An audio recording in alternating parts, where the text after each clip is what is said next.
Hello, नमस्कार बेटा, good morning आप सभी को। आप सबका स्वागत है हमारी इस प्रोनाउन की क्लास में। और उम्मीद करता हूं आप लोगों ने चीजें रिवाइज की होगी। एक बात अपने दिमाग में बिल्कुल बैठा लीजिए बेटा, जब कभी भी किसी भी टॉपिक की आप नेक्स्ट क्लास देखने के लिए आए, उस टॉपिक को अपने रजिस्टर से कंप्लीट रिवाइज करना है, तभी आप नेक्स्ट क्लास देखें तो उसका फायदा होगा बेटा। आप पिछली क्लास अगर रिवाइज करके नहीं बैठोगे, आप तुरंत से अगली क्लास देखोगे, वो ट्यूनिंग सेट ही नहीं होगी। ठीक है, इस बात को अपने दिमाग में रखिएगा। चलो फाइल ओपन करते हैं और स्टार्ट करते हैं आज की कहानी बेटा, समझते हैं चीजों को। तो बहुत सारे प्यारे प्यारे सपने मैंने भी देखे हैं तुम्हारे लिए, आपके घर वालों ने भी देखे और आपने खुद भी देखे। ठीक है, तो इन सपनों को बिखरने मत दो भाई, काम करो चीजों को लेकर।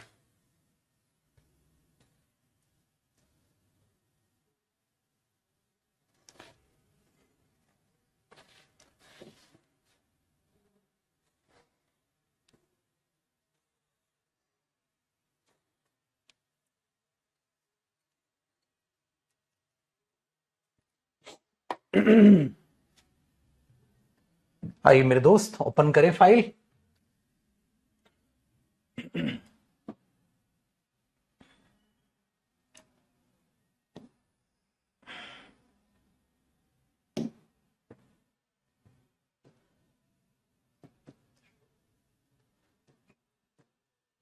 ये था जी हमारा लास्ट सेक्शन जो हमने किया था। हु और होम का यूज बखूबी आपने पढ़ा। एक बार छोटा सा मैं रिवीजन दूं तो कॉपी नहीं करना, सिर्फ सुनिएगा बेटा। हु सब्जेक्ट का काम करता है, हु सब्जेक्ट प्लस सब्जेक्ट का काम करता है, या हु ऑब्जेक्ट प्लस सब्जेक्ट का काम करता है। तीन तीन क्लोज में, यहां भी तीन क्लोज होंगी, यहां भी तीन क्लोज होंगी, यहां दो क्लोज होंगे। हु का बहुत आसान काम है, होम का ओनली ऑब्जेक्ट, बस ये डिफरेंस था। कैसे सब्जेक्ट ऑब्जेक्ट पहचानना है वो आपने क्लोज छाटनी है, रट्टा नहीं लगाओगे आप। ठीक है, आगे सुनिए बेटा। अब हम कर रहे हैं केस ऑफ प्रेपोजिशन कि इसका सेकंड। अब तक आपने वर्ब की हेल्प से जाना कैसे सब्जेक्ट और ऑब्जेक्ट का आप यूज करते हैं। अब तक बेटा आपने जाना वो वर्ब की हेल्प से कैसे सब्जेक्ट या ऑब्जेक्ट का सिलेक्शन करते हो। ठीक है, वेरी गुड। लेकिन अब आना है नई चीज, केस ऑफ प्रेपोजिशन। आपको पता है प्रेपोजिशन भी मजबूर करेगी कि कैसे हु को आपको यूज करना है और कैसे हुम को आपको यूज करना है। उस पर जरा गौर कीजिएगा, ध्यान दीजिएगा, क्या हम यहां समझने की कोशिश करेंगे। देखो बेटा, मैंने आपको पहले ही बताया, ठीक है, सबसे पहले कि जब कभी भी आप प्रेपोजिशन का यूज करते हैं तो प्रेपोजिशन के बाद आने वाला उस प्रेपोजिशन का ऑब्जेक्ट होता है। क्या होता है? उस प्रेपोजिशन का ऑब्जेक्ट होता है ना।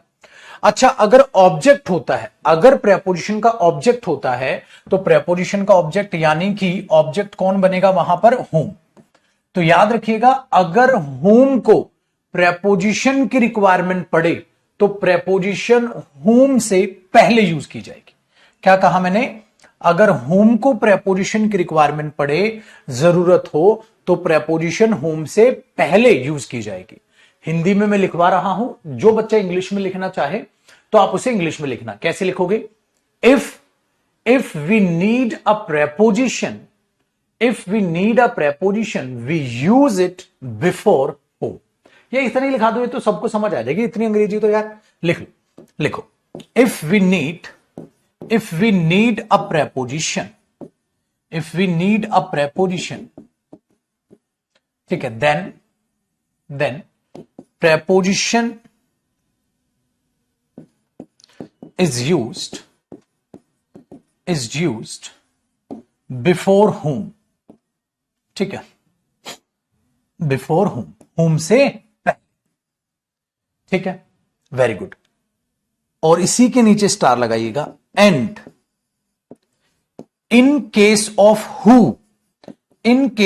Who comma we use preposition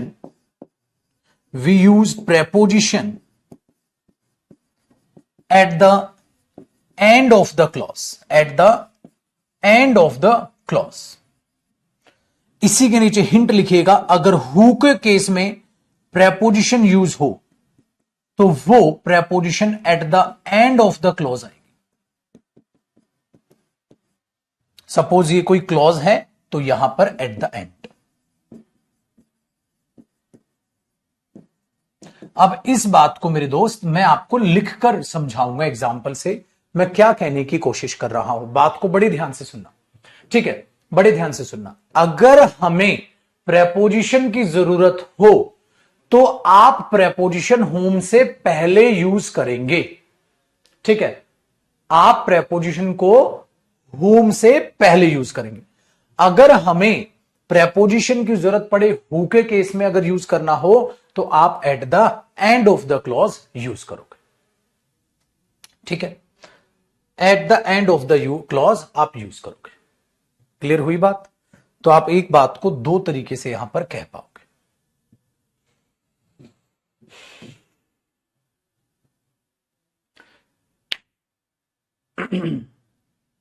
copy करिए इतना, फिर मैं एग्जाम्पल से आपको समझाता हूं मेरे दोस्त ये क्या है आखिरकार, क्या मैंने जो लिखा है उस बात का मतलब क्या है, ठीक है।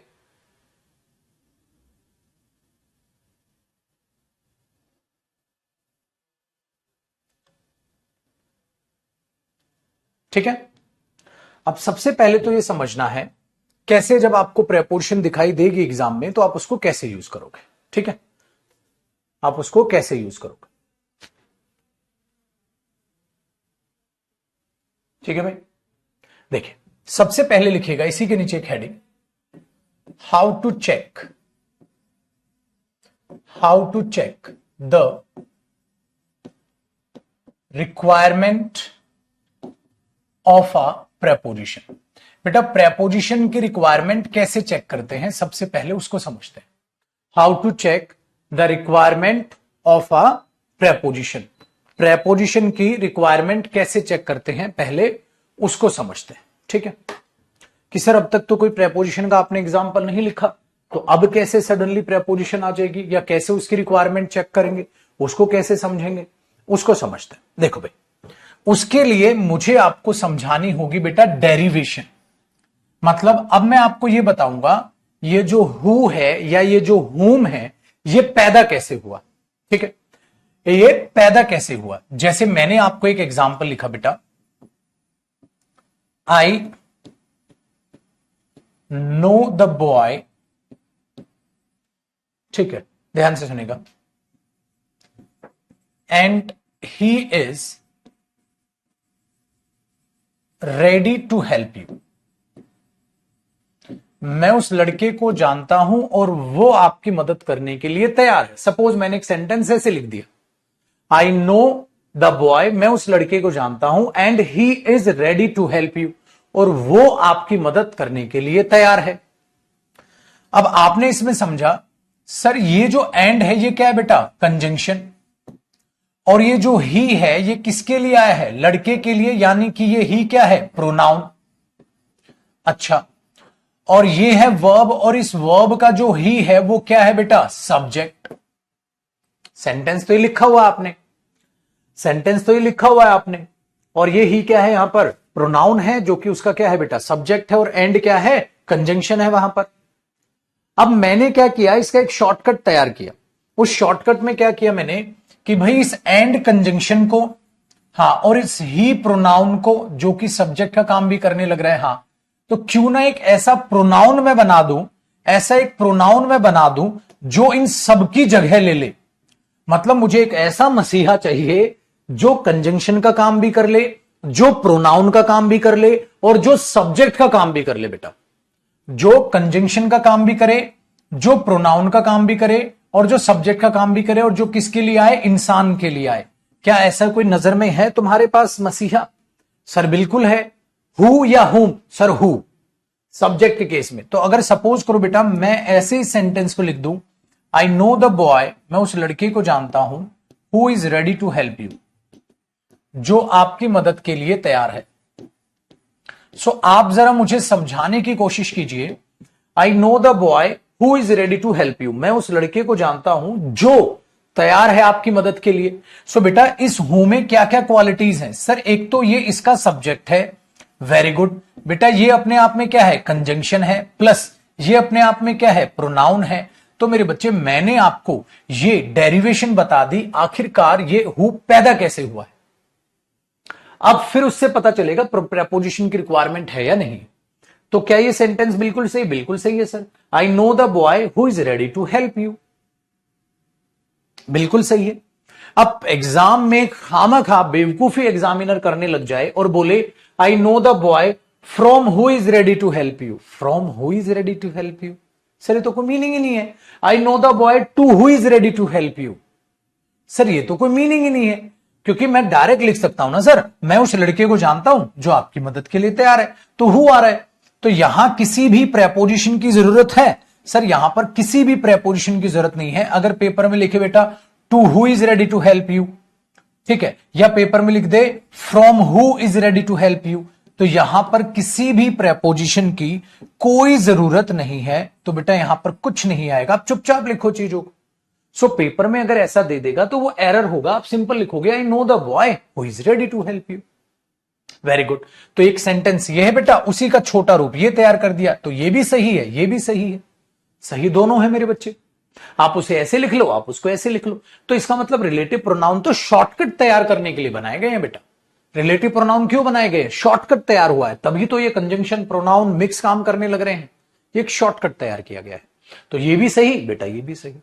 तो ये किसकी डेरिवेशन बताई? हु की। अब आपको होम की डेरिवेशन बताऊं, आपको बहुत अच्छा लगेगा बेटा। देखो अगला मैंने एक एग्जाम्पल तैयार किया, मैंने हु की बता रहा हूं मैं आपको जो है डेरिवेशन। अगर मैं सेम एक सेंटेंस सेम लिखूं बेटा, आई नो द बॉय, मैं उस लड़के को जानता हूं, ठीक है, ध्यान से सुनेगा। आई नो द बॉय, मैं उस लड़के को जानता हूं, and they help the boy. अब बेटा दे हेल्प द बॉय तो मैं दोबारा नहीं लिखूंगा, देखो कॉपी मत करना, द बॉय मिटाऊंगा। मैं उस लड़के को जानता हूं और वे मदद करते हैं उसकी। मैं उस लड़के को जानता हूं वे मदद करते हैं उसकी। तो वो लड़का है जिसकी वे मदद करते हैं। तो बेटा मैंने द बॉय दोबारा नहीं लिखा, तो मैंने क्या किया मेरे बच्चे, यहां हिम लिख दिया।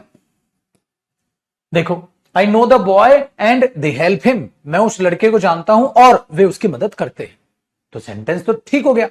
लेकिन अब देखो, अब मैंने क्या किया, हुआ क्या बेटा, ये जो बॉय नाउन है, इस नाउन के लिए कौन आया बेटा, हिम। अच्छा हिम यहां क्या है इस हेल्प का, इस हेल्प वर्ब का बेटा ये ऑब्जेक्ट है। हेल्प वर्ब का ये ऑब्जेक्ट है और क्या है, प्रोनाउन है। भाई लड़के के लिए आया है तो क्या है, प्रोनाउन है, और इस हेल्प वर्ब का ऑब्जेक्ट है, ठीक है। और बेटा एंड क्या है, कंजंक्शन है। अब मैंने क्या किया बेटा, इस एंड कंजंक्शन को, ठीक है, ब्लू से कर लूं ताकि कलरफुल दिख जाए आपको। एंड कंजंक्शन को, हां जी सर, और हिम को, हां जी सर। एंड कंजंक्शन को और मेरे बच्चे मैंने इस हिम को दोनों को जोड़ दिया, इसको और इसको दोनों को जोड़ दिया। तो मुझे क्या चाहिए, मुझे कंजंक्शन चाहिए, मुझे ऑब्जेक्ट चाहिए और मुझे प्रोनाउन चाहिए। देखो जब मुझे कंजंक्शन चाहिए था, मुझे प्रोनाउन चाहिए था और मुझे सब्जेक्ट चाहिए था, तो हु चुन लिया। जब मेरे बच्चे मुझे कंजंक्शन चाहिए, प्रोनाउन चाहिए लेकिन ऑब्जेक्ट चाहिए, तो वर्ब के लिए ऑब्जेक्ट क्या हुआ, हुम हुआ। तो ऐसे ही का यहां ही था, यहां हिम हुआ, ऐसे ही हु का हुम हुआ। लेकिन अब लड़ाइयां हो गई। लड़ाइयां क्या, अब उस हुम को काम करना है, ऑब्जेक्ट का भी काम करना है, कंजंक्शन का भी। अब वर्ब ऑब्जेक्ट तो बाद में लेती है, लेकिन कंजंक्शन कहेगा दोनों बातें जोड़नी तो यहां है। तो क्या किया जाए, तो हुम को मैं पीछे लिखूं कि आगे उठा के पटकूं। अब बेटा वो आगे उठा के पटकना पड़ेगा, जबकि वर्ब का ऑब्जेक्ट तो उसे पीछे लिखा है, लिखा रहने दो बेटा, लिखा है। लेकिन आई know the boy they help हुम, आई नो द बॉय, मैं एंड को और इसको जोड़कर हुम पैदा करूंगा। जब बेटा इन दोनों को जोड़कर मैं हुम पैदा करूंगा तो मुझे यह सोचना है इस हुम की जो प्लेसमेंट है, जो स्थान है, वो कहां रखूं। क्या मैं इसको और इसको जोड़ के, जैसे बेटा मैंने एंड और ही को जोड़ के हु लिखा, तो एंड और ही जोड़ के पोजीशन वही रह गई, क्योंकि कंजंक्शन ये जुड़ा, पोजीशन तो ये रह गई। लेकिन ये ऑब्जेक्ट है तो वर्ब के बाद है और ये कंजंक्शन यहां है, तो इसकी पोजीशन यहां तो नहीं कर सकता मैं, वरना फिर जुड़ेगा कैसे। इसलिए इन दोनों को जोड़ के यहां पटक दिया और मैंने एक सेंटेंस लिखा बेटा, आई नो द बॉय, मैं उस लड़के को जानता हूं, whom they help, जिसकी वे मदद करते हैं। इसलिए आप सोचते थे बेटा, इसलिए आप सोचते थे कि सर वर्ब है, हां गुरुजी वर्ब का ऑब्जेक्ट तो पीछे होता है, ये आगे क्यों है, इसलिए आगे बेटा, क्योंकि ऑब्जेक्ट भी है प्लस ये कंजंक्शन भी है, प्लस मेरे बच्चे ये प्रोनाउन भी है। ये तीन काम करने लग रहा है। आ गया जी दिमाग में? ये कहानी थी मेरे बच्चे यहां तक, ये कहानी थी यहां तक। तो ये डेरिवेशन है कि बेटा whom कैसे पैदा हुआ है और who कैसे पैदा हुआ। ठीक है, so I know the boy and they help him. मैं उस लड़के को जानता हूं और वे उस लड़के की मदद करते हैं। है कोई वे जो मदद करते हैं? तो आई know the boy whom they help. तो ये इसी का तो शॉर्टकट हो गया बेटा। ये है वो लड़का, या मैं जानता हूं उस लड़के को जिसकी वे मदद करते हैं। तो वो ऑब्जेक्ट पीछे होके भी आगे क्यों है? अब आपको रियलिटी समझ आ गई हो। दूसरी बात बेटा, अब देखो, अगर मैं बोलूं आई know the boy and they help him, तो दे हेल्प हिम, तो इसमें क्या प्रेपोजिशन कोई लगी है? यहां पर कोई भी प्रेपोजिशन नहीं लगी है बेटा। जब यहां पर लड्डू कोई प्रेपोजिशन ही नहीं लगी, तो यहां पर भी क्यों लगेगी? सेम है, आई नो द बॉय हुम दे हेल्प। अब पेपर में क्या करेगा? खामखा I know the boy to whom they help. अरे टू हुम दे हेल्प क्यों होगा भाई? आई know the boy they help the boy, so they help the boy. Direct बोलो। यहां पर आवे एग्जामिनर खामखा पागलो बेवकूफों की तरह टू लगा देगा। अरे क्यों है भाई? तो बेटा इसलिए ये गलतियां दी जाएगी। आप डायरेक्ट उसको लिख सकते हो, तो खामखा प्रेपोजिशन क्यों घुसा रहे हो? इसलिए मैंने कहा how to check the requirement of a preposition. इसके लिए आपको डेरिवेशन समझनी होगी बेटा। हु क्या यहां प्रेपोजिशन की कोई जरूरत थी? कोई जरूरत नहीं थी सर, मीनिंग ही नहीं है कुछ। सो बेटा मैं उस लड़के को जानता हूं जिसकी वे मदद करते हैं, सो दे हेल्प द बॉय। हाँ, तो प्रेपोजिशन की कोई जरूरत पड़ी बेटा? यहां नहीं पड़ी। They help him, they help to him, from him, कुछ नहीं है। तो क्यों लगा रहे हो प्रेपोजिशन? जरूरत ही नहीं है। तो क्या इस पे ही लिख दोगे बेटा, दे हेल्प द बॉय। ठीक है, I know the boy to whom they help. अरे टू हुम दे हेल्प क्या? डायरेक्ट लिखो दे हेल्प द बॉय हुम, आई नो द बॉय हुम दे हेल्प। टू हुम लिखने की तो जरूरत ही नहीं। ठीक है, चलिए कॉपी कीजिए बेटा, आगे बात करते हैं। और एक बात याद रखना, यूं ही नहीं मिलते तमन्नाओं के शहर, चलना भी पड़ता है मंजिल पाने के लिए। मतलब सर बैठे बिठाए ये चीजें पकी पकाई जो आप सिलेक्शन के इंटरव्यू सुनते हैं ना बेटा, तो बच्चे बोलते हैं 10 घंटे 11 घंटे पढ़ता था सर, आसानी बनी चीजें, ये चीजें तो वो आसानी से नहीं हुए हैं सिलेक्शन के। जी तोड़ मेहनत की है बेटा, बेहिसाब उन लोगों ने मेहनत की है। ऐसी ही मेहनत आपको भी करनी होगी तो ही सिलेक्शन होगा। खुद से मान के ये बैठ जाना कि प्रोनाउन इतना टॉपिक होगा या ऐसा होगा ऐसा होगा, वो चीजें सिलेक्शन नहीं कराते बेटा। खुद से अजम्पशन नहीं करनी।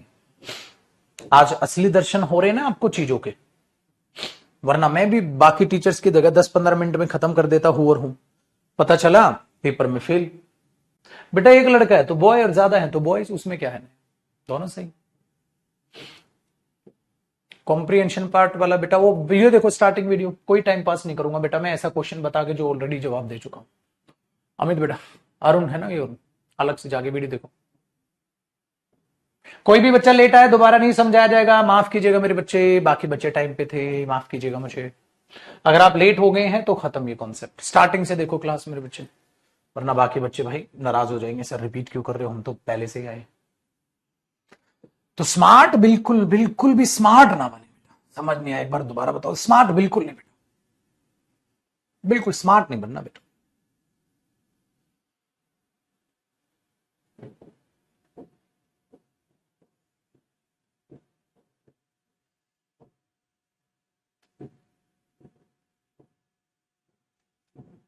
ठीक है जी, आओ सर, बढ़िया। आगे देखो पाजी, तो अब आपको पता चल गई हु की डेरिवेशन भी और हुम की, दोनों बेटा। ये डेरिवेशन बताइए कैसे बने हैं, कैसे हो? आपको दिमाग में सवाल नहीं आया था कि सर ये ऑब्जेक्ट पीछे क्यों नहीं आता, आगे क्यों आता? क्योंकि उसको कंजंक्शन का काम भी करना बेटा। डन है। अब देखो एक सेंटेंस लिखता हूं मैं आपको, एक सेंटेंस लिखता हूं, ठीक है जी। देखो अब मैंने सपोज ये लिखा बेटा, दिस इज द प्लेयर, ये है वो player, this is the player, ये है वो प्लेयर, होम दे मीट, जिससे वे मिलते हैं। क्या ये सेंटेंस गलत है या सही है? आप कहोगे सर ये बिल्कुल सही सेंटेंस है ना, this is the player whom they meet, ये है वो प्लेयर जिससे वे मिलते हैं। अच्छा एक बात बताइएगा, ये है वो प्लेयर जिससे वे मिलते हैं, तो बेटा इसमें रिलेटिव क्लोज ये हुई। अब आप देखो कितना डीपली समझोगे। इसका मतलब ये क्या हुई, वर्ब हुई। तो वे मिलते हैं, किससे मिलते हैं बेटा, इससे मिलते हैं। तो क्या यहां कोई प्रेपोजिशन की जरूरत नहीं है, तो ये इसका ऑब्जेक्ट है। तो ये ऑब्जेक्ट आगे क्यों है, क्योंकि गुरुजी ये खाली ऑब्जेक्ट नहीं, ये कंजंक्शन भी है और ये प्रोनाउन भी है। हाँ, और ये गुरुजी ऑब्जेक्ट भी है। हाँ, तो ये तीन तीन काम कर रहा है सर। कंजंक्शन है इसलिए दोनों बातों के बीच में लिखना पड़ेगा इसे, तभी तो दोनों को जोड़ेगा। ठीक है, दिस इज द प्लेयर, इसीलिए मैंने कहा रिलेटिव प्रोनाउन जिसके लिए आए उसके तुरंत बाद आता है बेटा। पीछे ऑब्जेक्ट है तो पीछे पटक के नहीं रख सकते उसको। ये कहानी इस तरीके से मैंने आपको बयां की थी बेटा। ठीक है, आया समझ में। तो अब चेक हो गया। अब एग्जामिनर आपको कहे दिस इज द प्लेयर हुम दे मीट, ये वो प्लेयर जिससे भी मिलते हैं। अच्छा, मतलब ये सेंटेंस कैसे रहा होगा बेटा, this is the player and they meet the player, they meet the player, they meet the player, दोनों सही है। तो क्या यहां किसी प्रेपोजिशन की जरूरत पड़ रही है बेटा? अगर मैं इस मीट के बाद इस ऑब्जेक्ट यानी प्लेयर, हुम किसके लिए आया, प्लेयर, तो बेटा दे मीट द प्लेयर, तो इसके बाद में अगर प्लेयर को बोलूं तो क्या प्रेपोजिशन की जरूरत पड़ रही है? नहीं। तो अगर पेपर में बेटा यहां दे दे टू हुम दे मीट, जरूरत ही नहीं है सर यहां प्रेपोजिशन की, गलत, जरूरत ही नहीं है सर कुछ। They meet the player direct बोलो, दे मीट द प्लेयर, जरूरत ही नहीं है प्रेपोजिशन की। तो अब एक एग्जाम्पल भी तो लिखो सर जिसमें प्रेपोजिशन की जरूरत पड़े बेटा। अब लिखूंगा वो एग्जाम्पल। अब तक मैंने इसका तो जिक्र ही नहीं किया, अब तक तो मैंने ये सिखाया how to check the requirement of a preposition. तो अब तक सारे एग्जाम्पल वो लिखे जिसमें प्रेपोजिशन की जरूरत नहीं पड़ रही। अब लिखूंगा ऐसा एग्जाम्पल जिसमें प्रेपोजिशन की जरूरत पड़ेगी। देखो कैसे पड़ेगी। एक बात बताओ, मैं सेम एग्जाम्पल बोलूं, ये है वो प्लेयर जिसके बारे में वो बात कर रहे थे, जिसके बारे में वो बात कर रहे थे। बेटा आप क्या इंग्लिश बनाओगे, they were talking the player, they were talking the player, या they were talking about the player? बेटा ये सेंटेंस सही है ऐसे, they were talking the player, they were talking the player नहीं बेटा, they were talking to the player, they were talking about the player. कुछ लिखना पड़ेगा बेटा। अगर प्रेपोजिशन नहीं लिखी, सपोज पेपर में ऐसे आ गया तो ये तो गलत है।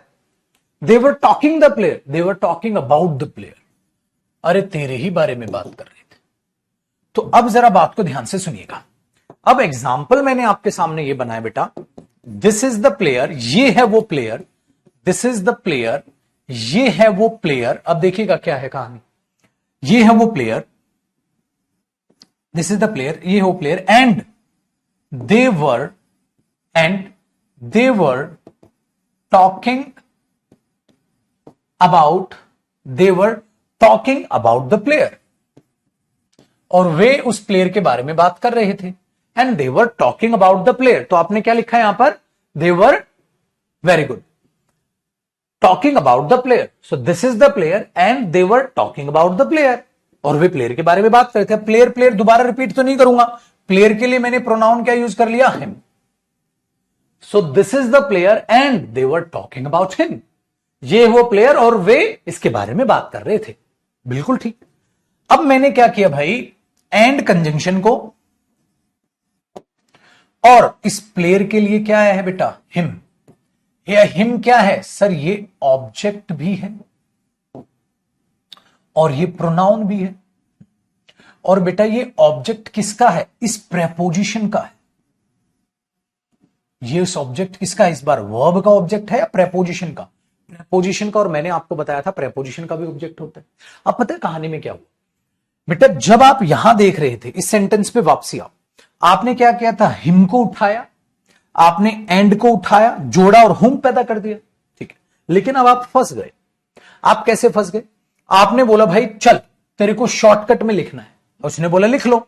तो आपने बोला बेटा this is the player, this is the player, आपने लिखी एक बात। हां, मैंने एंड को उठाया, मैंने हिम को जब उठाने गया तो उसने बोला मेरे साथ तो ये है, मेरा तो परिवार है, अबाउट भी तो है मेरे साथ। मैंने बोला अच्छा, हाँ इस बार लोचा हो गया बेटा। मैं एंड को और हिम को जोड़ के तो हुम बना दूंगा, मैं एंड को और हिम को जोड़ के तो हुम बना दूंगा, अभी तक यही बना है, लेकिन अबाउट भी तो रह गया।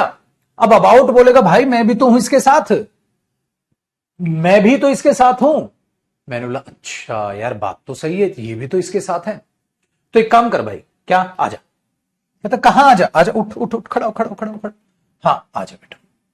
अब पता है क्या होगा, ये भी उठेगा, हाँ, और बेटा एंड कंजंक्शन भी उठेगा, हाँ।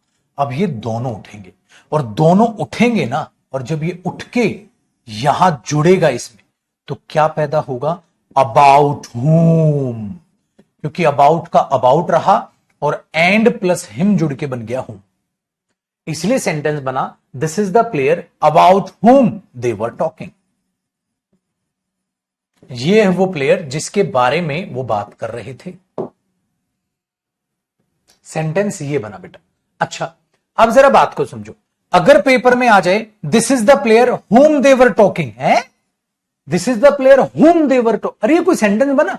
अगर खाली हुम लगा रहे हो तो तुम यहां हिम लिख सकते हो ऐसे, this is the player and they were talking the player, they were talking about him, they were talking him, they were talking him तो कोई सेंटेंस ही नहीं बना, दे वर टॉकिंग अबाउट। इसलिए बेटा यहां पेपर में आपको खाली होम देगा तो आपको ये फिर दिमाग में समझना पड़ेगा ये होम किसका ऑब्जेक्ट बन रहा है, टॉकिंग का। क्या ये टॉकिंग का क्या बनेगा, ऑब्जेक्ट बनेगा? बिना प्रेपोजिशन नहीं बन सकता सर। देवर टॉकिंग होम मतलब they were talking the player, whom किसके लिए आया, प्लेयर के लिए तो आया है। So they were talking the player या they were talking about the player, about लगाना पड़ेगा, इसलिए पेपर में होम कट के अबाउट होम आएगा। क्यों? क्योंकि होम जब प्रेपोजिशन लेगा अपने से पहले, भाई मेरे सिर्फ रट्टा मारने से अंग्रेजी नहीं आने वाली, इसलिए मैंने आपको डीपली ये चीज समझा दी बेटा। अब आप वापसी आओ, अब कॉन्सेप्ट बताओ क्या था।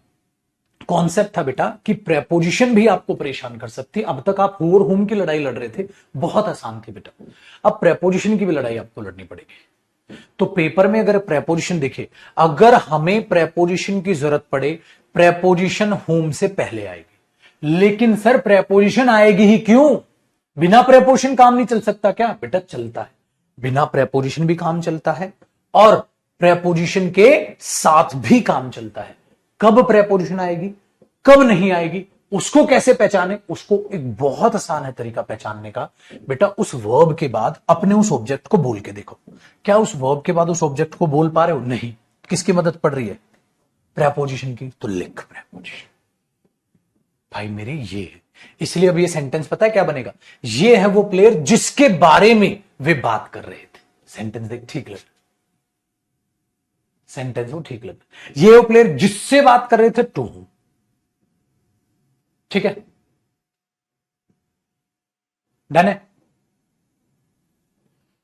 ये चीज अपने दिमाग में बैठाइएगा, कॉपी करो एक बार यहां तक मेरे दोस्त।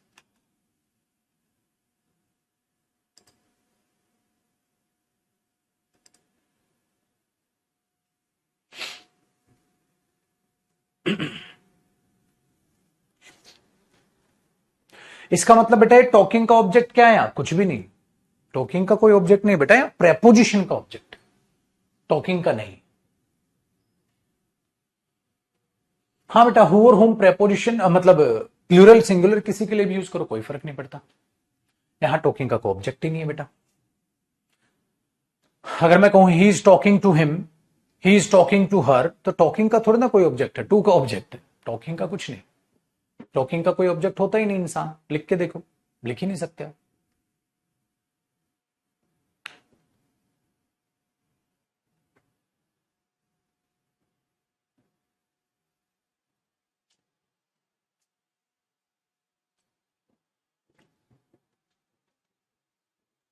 लेकिन अब ठीक है, एक समस्या आपके दिमाग में पैदा होगी, थोड़ा सा जो कंफ्यूजिंग। सर आपने हमें यहां दो चीजें बताई, क्या चीजें बताई? यहां पर आ जाइए। आपने कहा अगर हमें प्रेपोजिशन की जरूरत है तो प्रेपोजिशन होम से पहले आएगी, लेकिन आपने एक और कराया अगर हु है तो प्रेपोजिशन एंड में आएगी। इसका मतलब उस चीज को लिखने के आपके पास कितने साधन? दो साधन। आप फंस गए। यहां पर बेटा इस सेम सेंटेंस को प्रेपोजिशन के केस में याद रखना, आपके पास दो चॉइसेस होंगे। ठीक है, अब ये यहां तक हो गया ना कॉपी, इसी के नीचे एक नोट लिखिएगा, इसी के नीचे एक नोट लिखिएगा जो मेरे को बेसिकली आपको समझाना है। याद रखिएगा, अगर कोई सेंटेंस में आप प्रेपोजिशन देखते हैं, प्रेपोजिशन के तुरंत बाद आप क्या लगा देते हो? हूं, है ना? हां, अगर ये सेंटेंस सही है, अगर ये सेंटेंस सही है, अगर ये सेंटेंस सही है, सही है मतलब चेक करना भाई, वहां प्रेपोजिशन आनी है कि नहीं आनी है वो चेक कर लेना। अगर ये सेंटेंस सही है, प्रेपोजिशन प्लस हूं, अगर ये सेंटेंस सही है, अगर सही है ये सेंटेंस, तो पता है क्या है, सही है और सही है तो आप इसे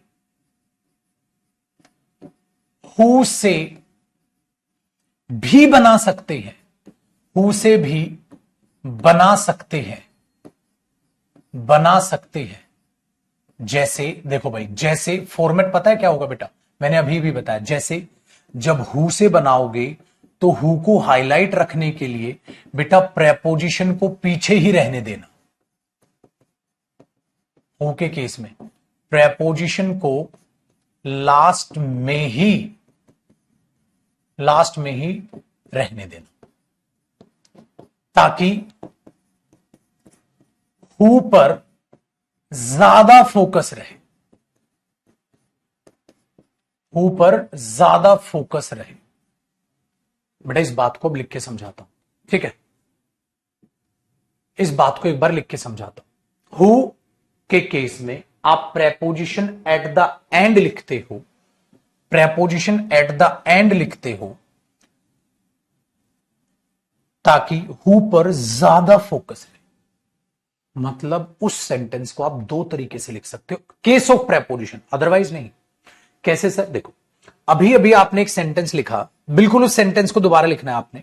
सर आपने लिखा था this is the player, this is the player, हां देखिएगा, about whom they were talking. आपके पास एक सेंटेंस ही आया, this is the player about whom they were talking, sentence ही आया, बिल्कुल आया सर। अब आपको मैंने क्या सिखाया, क्या ये सेंटेंस सही है? सर ये तो सही सेंटेंस है। कैसे? देखो बेटा, दिस इज द प्लेयर, ये वो player, about whom they were talking, जिसके बारे में वे बात कर रहे थे, तो ये सेंटेंस बिल्कुल सही है। क्या ये केस ऑफ प्रेपोजिशन है? बिल्कुल है सर, ये रही प्रेपोजिशन और ये रहा हूं, बिल्कुल ठीक है, बिल्कुल ठीक है, वेरी गुड। अब जरा ध्यान से सुनिए, अगर ये सेंटेंस बिल्कुल ठीक है बेटा, तो इस सेंटेंस को आप एक तरीके से और लिख सकते हो। मैंने वही तो कंडीशन झाड़ी आपके ऊपर। अगर प्रेपोजिशन आए और होम आए, प्रेपोजिशन का केस बिल्कुल डिफरेंट है बेटा वर्ब से। वर्ब तो पढ़ लिया आपने, और होम में क्या डिफरेंसेस है वर्ब के हिसाब से देख लिया। अब प्रेपोजिशन के हिसाब से देखो, अगर प्रेपोजिशन आए और होम आए, अगर ये सेंटेंस सही है, क्या सही है? बिल्कुल सही है सर, तो इसे आप हु से बना सकते हैं, जैसे टा टा। इस केस में जो प्रेपोजिशन है उसको पीछे ही वापस फेंक दिया जाता है ताकि हु पर ज्यादा फोकस रहे। अब पता है इसमें क्या फोकस है? ये वो प्लेयर है वे जिसके बारे में बात कर रहे थे, वे जिसके बारे में बात कर रहे थे, ये वो प्लेयर है वे जिसके बारे में बात कर रहे थे, तो यहां इस पर ज्यादा फोकस है, वे जिसके बारे में बात कर रहे थे। लेकिन हमने क्या किया, अब इस सेंटेंस को ऐसे लिखा बेटा, this is the player, this is the player, और अगर मैं इसे हु से बनाऊंगा तो मैंने बोला ना, और एक और चॉइस आपके पास ओपन हो जाती है, यहां और लगा लो बेटा, या ऐसे या ऐसे। This is the player who, this is the player who they were talking about, this is the player who they were talking about. तो आपने देखा preposition at the and shift हो गई। तो अगर हु है तो प्रेपोजिशन एट द एंड है, अगर हुम है तो प्रेपोजिशन उससे पहले। अगर पेपर में ऐसे दे दे बेटा, दिस इज द प्लेयर हुम they were talking about, whom they were talking, गलत, अबाउट पीछे या आगे, आगे, तो एरर हो जाएगा, अबाउट को आगे पटकोगे। तो this is the player who they were talking about, बिल्कुल सही। पेपर में आ जाए बेटा, दिस इज द प्लेयर हुम दे वर टॉकिंग अबाउट, नहीं, अबाउट फिर आगे उठाना पड़ेगा। तो हु और हुम को ना छेड़ के हम प्रेपोजिशन की पोजीशन का ध्यान रखना है, पेपर में एरर आएगा, आया हुआ है। अब बताता हूं इस कॉन्सेप्ट पे पेपर में एरर कैसे। अब मेरे बच्चे अगर पेपर वाला उल्टा कर दे इसको, भाई this is the player who they were talking about ऐसा दे दे, तो गलत हो जाएगा, ठीक है। अब एक बात बताओ, मैंने बोला ये हैं वो लड़के जिसके साथ रोहित, जिनके साथ रोहित क्रिकेट खेलता है। अब देखना मेरा क्वेश्चन नेक्स्ट बेटा, मैंने बोला these are the boys, these are the boys, हाँ these are the boys, paper में आया with who Rohit plays cricket. बेटा क्या आएगा, with who Rohit plays cricket या with whom? Sir with whom. एक एरर ऐसे एरर आएंगे। These are the boys with whom, जिनके साथ रोहित जो है क्रिकेट खेलता है। अच्छा, अब पेपर में ऐसे आ जाए बेटा, दीज आर द बॉयज, हाँ इसको कैसे लिख सकते हो, who Rohit played cricket, Rohit plays, या ऐसे करो, दीज आर द बॉयज हुम रोहित प्लेज क्रिकेट विद। आपने क्या देखा सर, हुम है, हाँ, और क्या है, प्रेपोजिशन है। तो आपने हमें क्या सिखाया था, होम के केस में प्रेपोजिशन उससे पहले आनी थी। पटक कहां दी, पीछे, गलत। इसको उठा के आपको यहां लाना होगा, ये नहीं कि इसको काट के हु करता, ना ना ना ना, पोजीशन बदलेगी बेटा प्रेपोजिशन की। नेक्स्ट एरर, अगर मैं इसी में बोल दूं बेटा, जैसे मैंने बोला था,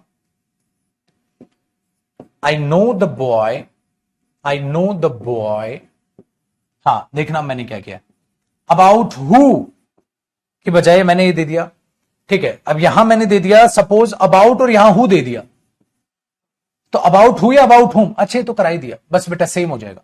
this is the boy about whom they were talking, तो आप क्या करोगे, about whom they were talking, तो इसको कॉपी मत करना, कर लिया एग्जाम्पल, कितने लिखोगे, सो this is the boy about हुम, तो ये ध्यान रखना है, लिख लिया बेटा सेम टाइप, कितने लिखोगे, रहने दो, बहुत है। तो इस तरीके से प्रेपोजिशंस को खेलेगा, लेकिन मेरे बच्चे, अच्छे अच्छे बच्चों की हवा टाइट हो जाती है जब इस टाइप का एरर पेपर में आता है, जब इस टाइप का पेपर में एरर आता है, क्योंकि पेपर वाला इतना दिमाग गहरा दौड़ा देता है, और वो सपोज ऐसा दे दे इसको, दिस इज द बॉय, देखना, this is the boy who she was talking about.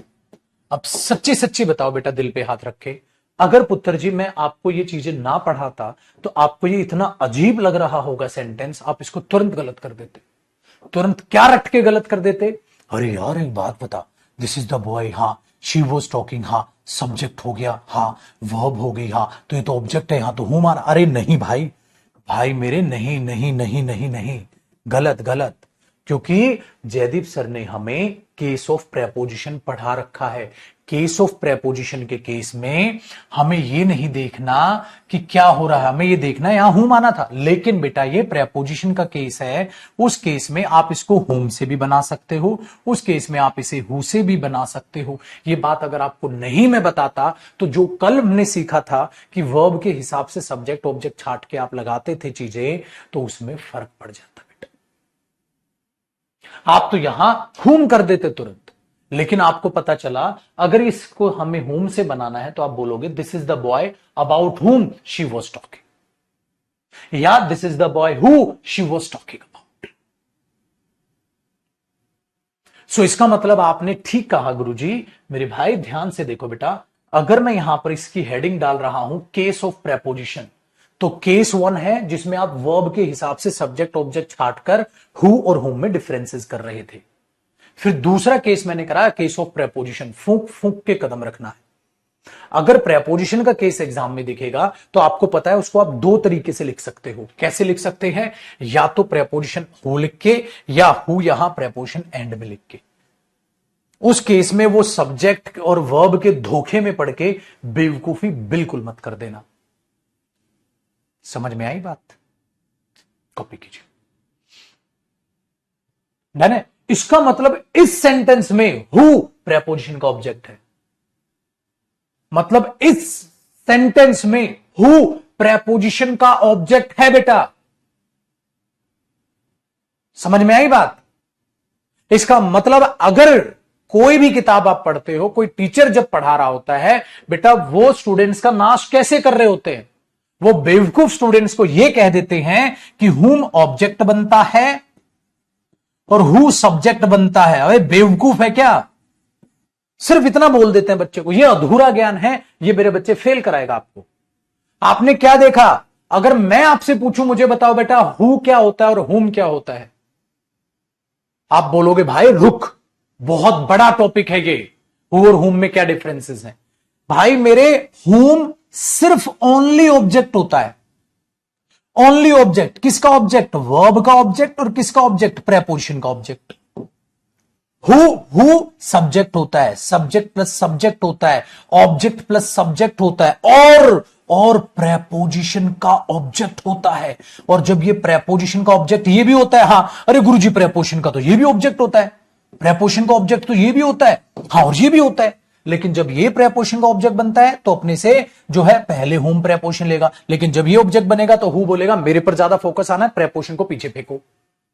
This is the real difference between who and हुम। समझ पा रहे हो अपनी बात जो मैं समझा रहा हूं बेटा? This is the real difference. 1.5 घंटे का फर्क है दोनों में। कोई आपसे पूछे हु और हुम में क्या फर्क है, आप क्या बोलोगे मजाक में? 1.5 घंटे का। कहते 1.5 घंटे का मतलब? अरे जयदीप सर ने पूरी एक क्लास ली है हु और हुम पे, तब जाके पेपर में एरर बन पाएंगे तुम्हारे। तो बेटा जब हु और हुम पे मैं अगर आपसे एरर पूछता हूं तो पहले चेक करो उस क्वेश्चन को, क्या प्रेपोजिशन का है केस तो प्रेपोजिशन वाला कॉन्सेप्ट लगाओ उसमें, क्या वर्ब वाला केस है तो वर्ब वाला कॉन्सेप्ट लगाओ। और अब टेस्ट लूंगा इसका तुम्हारा हु और हुम का, आगे तब पढ़ाऊंगा अगला रिलेटिव प्रोनाउन। समझ में आई बात? अगर वो प्रेपोजिशन का केस है तो उसमें वो खोपड़ी लगाओ, अगर वो वर्ब वाला केस है तो उसमें वर्ब वाली खोपड़ी लगाओ। ये दो अलग अलग चीजें हैं। हु किस किस का काम करता है? हुम को पढ़ना। हुम वर्ब का ऑब्जेक्ट, अगर वर्ब का ऑब्जेक्ट बनेगा तो सिर्फ हुम बनेगा, हु नहीं। हुम प्रेपोजिशन का ऑब्जेक्ट, लेकिन उसमें हु भी आता है। पोजीशन अलग अलग है, देख रहे हो बेटा? पोजीशन अलग अलग।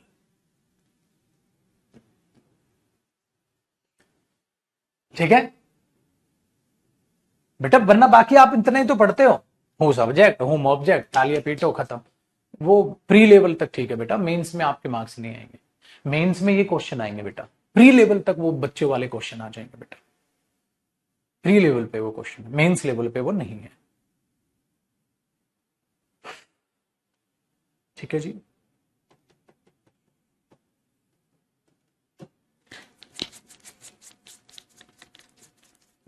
ठीक है चलो, अब देखो अगला एग्जाम्पल बेटा, इसी के नीचे एक एग्जाम्पल। एक काम करूं,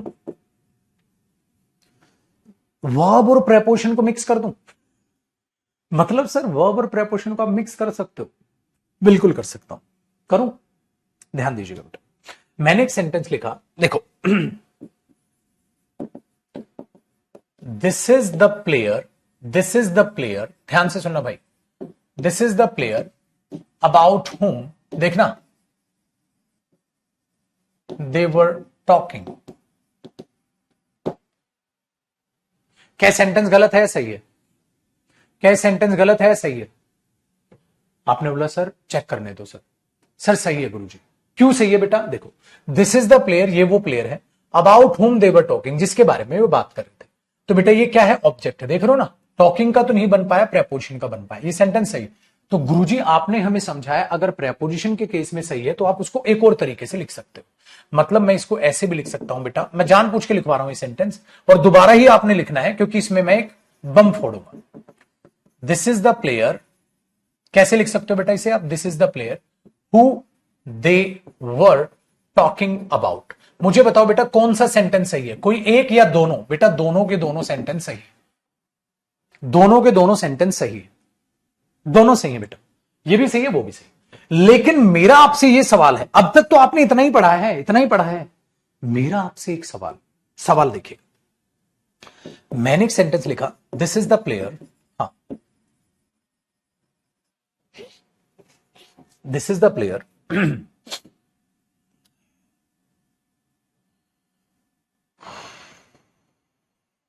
हु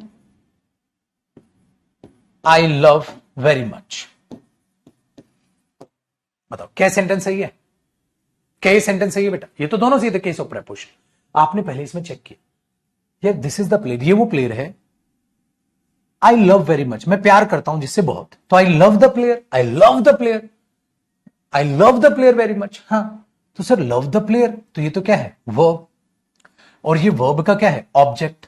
क्या आगे जाके सब्जेक्ट बन रहा है? नहीं, नहीं सर, नहीं नहीं नहीं नहीं नहीं, सिर्फ ऑब्जेक्ट है गुरुजी, सिर्फ ऑब्जेक्ट है। मैं क्या कहूंगा इसे, ओनली ऑब्जेक्ट है, और वो भी किसका, वर्ब का, प्रेपोजिशन का। सर पत्ता साफ इसका, सर हूं।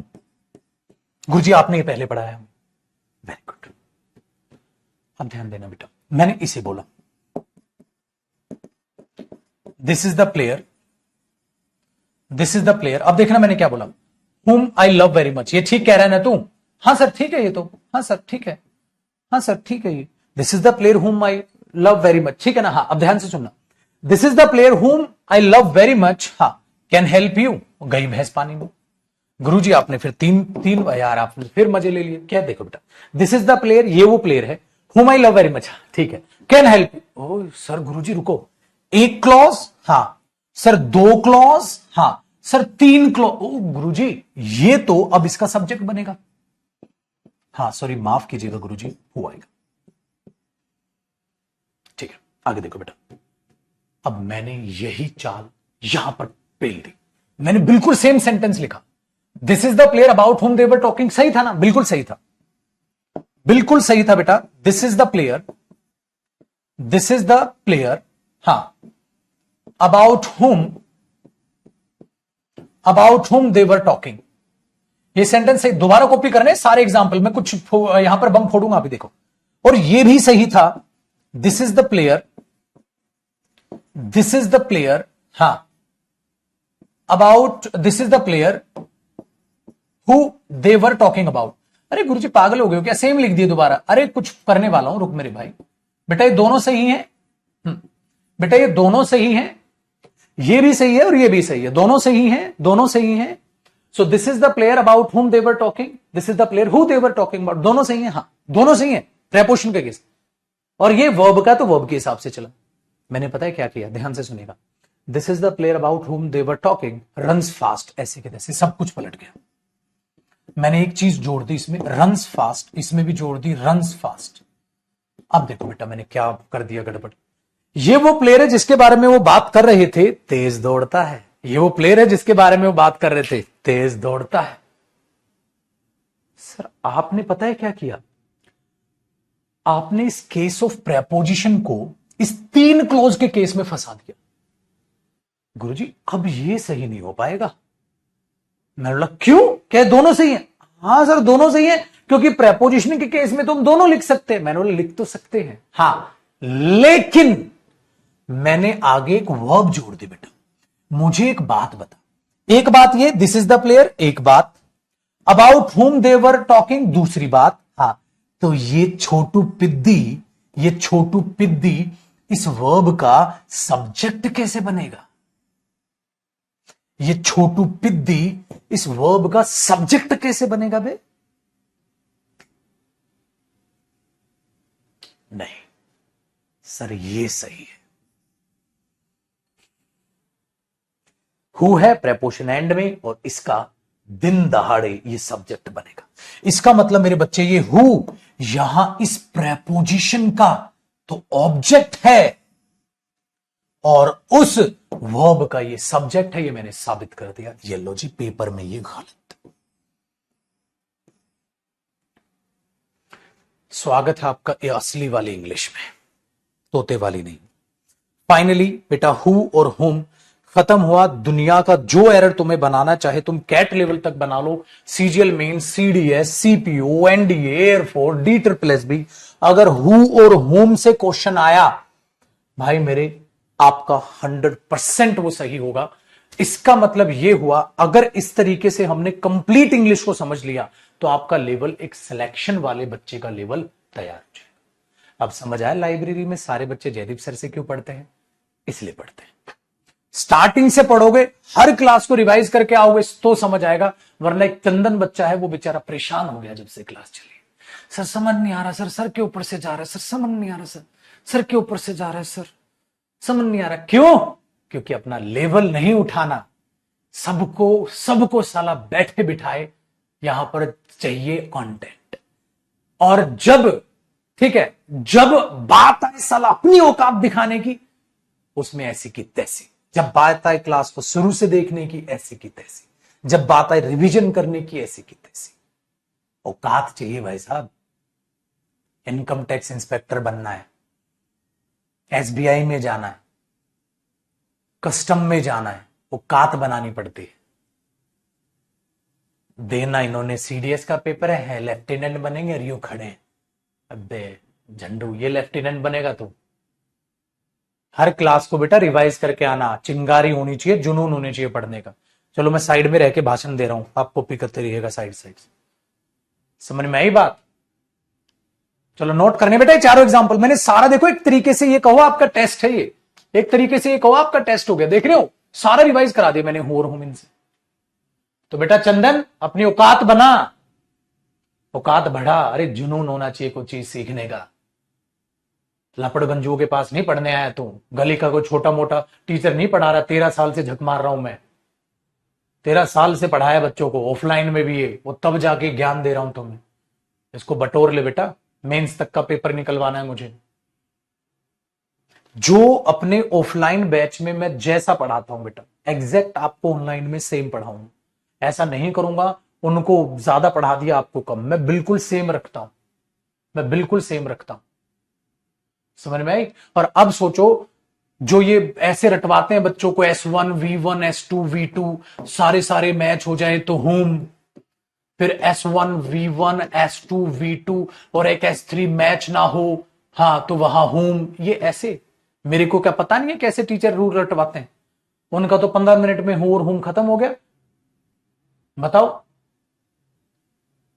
पागल कुत्तों की तरह तो नहीं भूखा ना, मेरी तरह चिल्ला चिल्ला के 1.5 घंटे में हो और होम तो नहीं कराया ना उन्होंने। उन्होंने भी फीस अपना 1400-1500 ले ली, हाँ मैंने भी 1400-1500 ले ली, लेकिन 1400-1500 में मैं तो खून पसीना एक करने लग रहा हूं। वो कैब की क्लास अलग, ग्रामर की अलग, वो कैब का टेस्ट अलग, ग्रामर का टेस्ट अलग, ग्रामर की प्रैक्टिस अलग, आगे कॉम्प्रिहेंशन अलग कराऊंगा, नोट्स अलग दे रहा हूं, मोटिवेट तुम्हें करता हूं पागलों की तरह बोल बोल के। सुबह से शाम तक आपके बारे में सोच विचार में ही चला जाता है। समझ में आई बात? तो बेटा जो जयदीप सर आपके कानों में नाम सुना है ना, मुझे उस गरिमा को बनाए रखना है, ताकि कोई भी बच्चा नाराज ना हो। कोई भी बच्चा जो भी मेरे पास पढ़ने आए, लेकिन बच्चों को ये बात जाननी होगी बेटा। हम ये सोचते हैं ये रहे कान, मैं नहीं समझूंगा सर, आप में औकात है, आपकी दम है तो मेरे को समझा दो। ऐसे थोड़ा ना टीचर समझा देगा बेटा, पानी में थोड़ा ना आग लगा दूंगा। तो खुद की गलती इस जमाने में कोई नहीं देखता, खुद की गलती कोई नहीं देखता, दूसरों पर थोपना आता है। खुद कोई नहीं देखता कि रिवाइज नहीं कर रहे, खुद कोई नहीं देखता प्रोनाउन की पहली क्लास से क्लास अटेंड नहीं कर रहा, खुद कोई नहीं देखता तेरी इंग्लिश कमजोर है तो क्लास 2 बार देखनी चाहिए थी, एक बार देख के आके बैठ जाते हैं। तुम्हारी वजह से रूल वाले बाबा पैदा हुए। जो टीचर कहते थे ना वो कैब तो बच्चा याद करता, बच्चा क्यों याद करेगा, याद करा भाई। अरे प्रोनाउन तो 4 क्लास का टॉपिक है, इतना ज्यादा क्यों पढ़ा दिया सर? अच्छा 4 क्लास में तूने पढ़ाया, फेल होते भी मैंने तेरे बच्चे देखे, तेरे बच्चे मेरे से पढ़ रहे हैं। समझ में आई पाजी? चलो आओ बेटा, हर टॉपिक इतने ध्यान से कराऊंगा, इसलिए थोड़ा एनर्जेटिक और गुस्से में रहता हूं। आपको भी ऐसे ही रहना चाहिए। होगा ना, अगर गांधी जी के बारे में पढ़ा है तो भगत सिंह के बारे में भी जान लो। गाल आगे करने से खाली आजादी नहीं मिली होगी। समझ में आई? तो गांधी जी जरूरी हैं तो भगत सिंह उससे भी ज्यादा जरूरी। जोश और जुनून से नौकरी मिलती, खाली ये बैठ के नहीं। तो अपने गिरबान में झांको, क्या आप उस लेवल पे रिवीजन कर रहे हो? फिर आप बताओ, मेरे से अच्छा कोई टीचर पढ़ा रहा हो, मेरे से अच्छा कंटेंट कोई दे रहा हो वीडियोस का? मेरा खून नहीं फूकता जब मैं यूट्यूब पर देखता हूं 100 गोल्डन रूल्स, ऐसी की तैसी गोल्डन रूल्स। रूल से तुम पेपर निकालोगे। 1-2 बच्चे ने पढ़ लिए वो रूल, तुक्के से पेपर में 1-2 क्वेश्चन आ गया, वो कह रहा है मैंने वीडियो देखी थी 100 रूल की, हाँ मजा आ गया। अबे मजा आ गया, तेरा तो तुक्का फिट हो गया, अगले वाले का नहीं। तो इसलिए बेटा सेफ चलो, अच्छे से पढ़ो। आइए अब करते हैं वापसी। चलो जी अब टॉपिक पे बात करते हैं। हु और हुम आ गया। अब हमने क्या करना है सर? अगला रिलेटिव प्रोनाउन। अब आप थोड़ा सा दिमाग में आपके बैठा दूं, बाकी सारे रिलेटिव प्रोनाउन बहुत आसान है। सिर्फ सबसे मुश्किल क्या था? हु और। अब सब आसान है भैया। अब आराम से पीछे सीट पे बैठ जाओ, आराम से लाइब्रेरी में बैठे हो, अब आराम से चिल होकर बैठ जाओ। अब एकदम लुल है सारे के सारे, एकदम आसान, एकदम आसान है पाजी। अब मैं आपको करा रहा हूं यूज ऑफ हुज। सर ये हुज कहां से पैदा हो गया? अरे बहुत आसान है भाई, बहुत आसान। अब मैं आपको करा रहा हूं यूज ऑफ हुज। सर ये क्या है? ये है पोजेशन। देखो समझ गए एक बेचारे सारा। देखो ध्यान से देखना, जैसे मेरे दोस्त ही हिम और हिज है ना, ही हिम हिज है, वैसे ही पाजी हु होम और ठीक है हुज है। बस अरे यही है, जैसे हिज है वैसे ही हुज है, और कोई फर्क नहीं है पाजी, कोई फर्क नहीं है, बिल्कुल सेम है।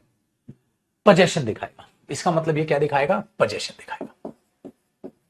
और ये पोजेशन दिखाएगा तो आपके पास ये किसी भी तरीके से यूज हो सकता है। कैसे? देखो बेटा, या तो आप कर सकते हो हुज के बाद वर्ब यूज, वो भी सही है, या आप हुज के बाद कोई नाउन लिख सकते हो और फिर वर्ब यूज कर सकते, बिल्कुल वो भी सही है।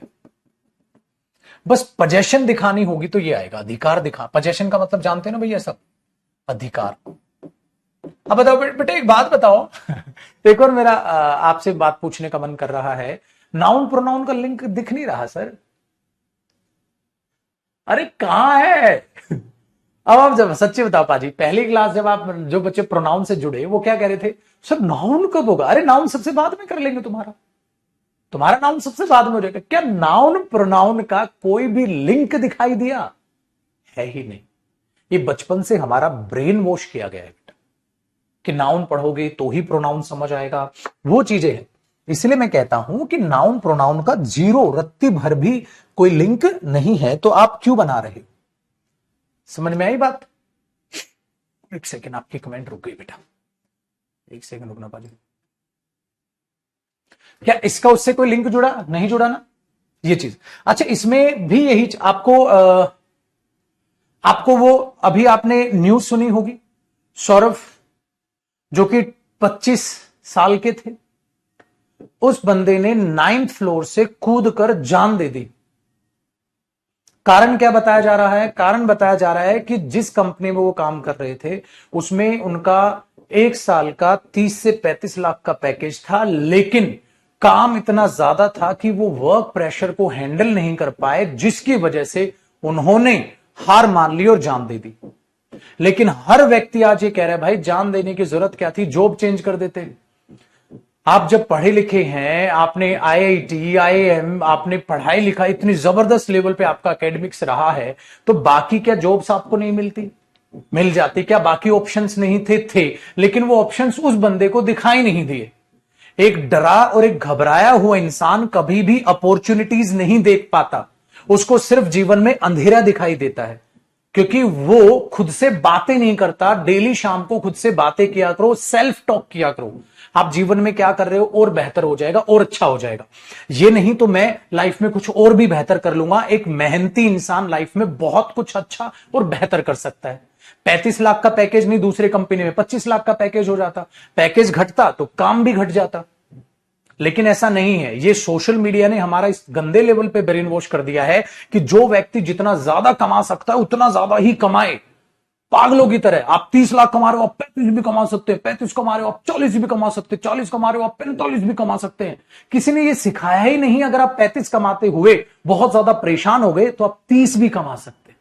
30 कमाते कमाते बहुत ज्यादा परेशान हो गए, आप और छोटा थोड़ा काम देख लीजिए सर, कंपनी चेंज कर लीजिए, आप 25 भी कमा सकते हैं। ऐसी कोई बात ही नहीं करता। हर किसी ने मेंटेलिटी ऐसी सेट कर दी है। तो उस बंदे को क्या लगा, अगर मैं 35 लाख का पैकेज छोड़ के किसी दूसरी कंपनी में जाऊंगा, घटने की तो बात ही नहीं है ना, दिमाग में ही बात नहीं है वो चीज। इसलिए आप सभी स्टूडेंट्स को यही कहूंगा कि आप लोग कोई भी हो, इस व्यक्ति इवन मैं हूं या आप हो, कोई भी हो, आप सेल्फ टॉक करो, बैठ के सोचा करो आप जीवन में क्या कर रहे हो, आप क्या पाना चाहते हो। अगर आपको कोई परेशानी है जिसको आप मान रहे हैं कि तो बहुत ज्यादा परेशानी है, अपने माँ बाप से, अपने सच्चे दोस्तों से, एक जो सेंसिबल फ्रेंड्स हो जिनमें बुद्धि हो, वो बकवासबाजी वाले नहीं, बिग बॉस कौन जीता, उनसे बात मत कीजिएगा ऐसे बारे में। उनको बेचारों को कुछ नहीं पता जीवन में क्या चल रहा है। आप ऐसे दोस्तों से बात किया करो, टीचर से बात किया करो, आप किसी से भी बात करो, चर्चा करो, उस चीज का सॉल्यूशन निकलेगा। खुद की जान लेना है किसी चीज का सॉल्यूशन नहीं है। आपसे बहुत सारे लोग जुड़े हुए हैं, डायरेक्टली और इनडायरेक्टली बहुत सारे लोग जुड़े हुए हैं। जब आप अर्निंग करते हो तो आप अर्निंग को स्पेंड भी करते हो, तो पूरी एक चेन बनी हुई है समाज में। आप सोचते हो आप खत्म तो समस्याओं का समाधान हो गया, अरे आप पर बहुत से लोग डिपेंडेंट थे। आपके पैसे को लेकर भी डिपेंडेंट थे, आपसे भावनाओं से भी अपने तरफ डिपेंडेंट थे, आपके परिवार वाले भी आपके ऊपर डिपेंड है भावनाओं को लेकर भी। और हर माँ बाप ये सोचता है जब बच्चा आगे लायक होगा तो हमारी भी सेवा करेगा, उनकी भी इच्छा जायज है। इस पर मेरा बहुत मन था मैं कि आप लोगों से बात कहूं और थोड़ी सी बात को बताऊं, इस चीज को याद रखिएगा। लेकिन हमें ये नहीं पता है, हमें ये न्यूज नहीं पता है, हमें ये पता है फला फला बंदा अरेस्ट हो गया, सुना क्या तूने, सुना क्या, हाँ इस बार बिग बॉस का सीजन कब आएगा हमें ये पता है, आईपीएल कब चालू होगा हमें ये पता है, हमें आजू बाजू की सारी नोटंकियों का पता है। जो एक जायज बात है उस पर कोई बात नहीं करता है। तो अपनी मेंटेलिटी को बदलिए, चीजों को सुधारने की बहुत ज्यादा जरूरत है और सेल्फ टॉक जरूरी है। जो इंसान खुद को खुद ही मोटिवेट नहीं कर पाएगा ना, जीवन में वो पक्का एंजाइटी या डिप्रेशन का शिकार पक्का होगा। मैं या कोई भी बार बार आपको नहीं समझा पाएगा। आप अपने साथ सबसे ज्यादा रहते हो किसी और व्यक्ति से, इसीलिए सेल्फ टॉक और सेल्फ मोटिवेशन बहुत ज्यादा जरूरी है। जो आएगा एकांत में बैठ के अपने आप से बात करने का, समस्याओं का समाधान सोचो, ये नहीं कि अब कुछ नहीं बचा। इसलिए मैंने कहा डरे और घबराए हुए इंसान को सिर्फ अंधेरा दिखाई देता जीवन में, अपॉर्चुनिटीज दूर से खड़े हुए इंसान को दिखाई देते हैं, अरे आप ये भी कर सकते हो, ये भी कर सकते हो, ये भी कर सकते हो, ये भी कर सकते हो।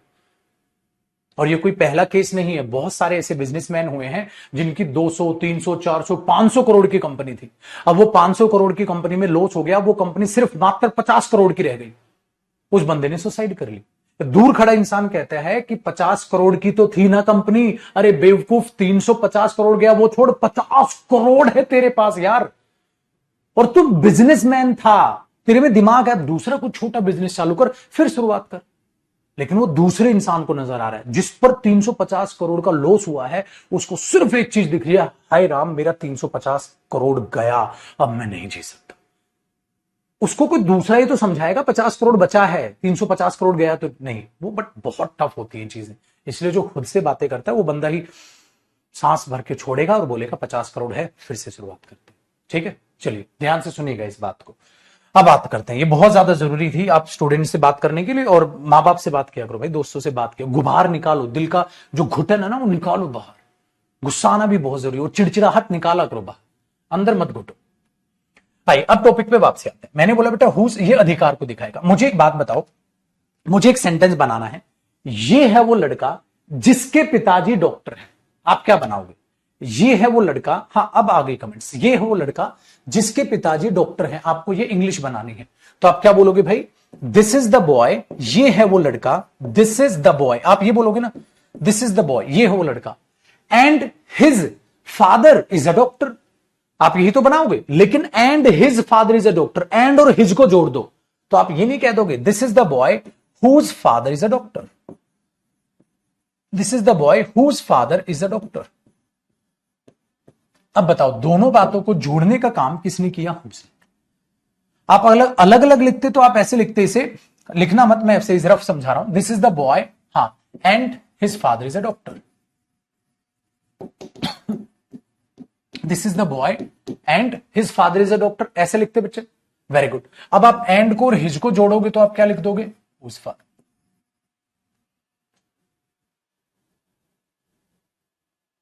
ठीक है, वेरी गुड। तो ये है इसका मतलब ऐसे पैदा हुआ है, लिख रहे हो ना, this is the boy and his father is a doctor, and और हिज को जोड़ा, whose father is a doctor, तो हुज के बाद नाउन। ठीक है, लेकिन एक बात बताना, मैंने कहा जैसे हिज को बाद आप नाउन भी लिख सकते हो और हिज के बाद आप डायरेक्ट वर्ब भी लिख पाते हो, था कि नहीं? हाँ चलो अब जरा देखते हैं।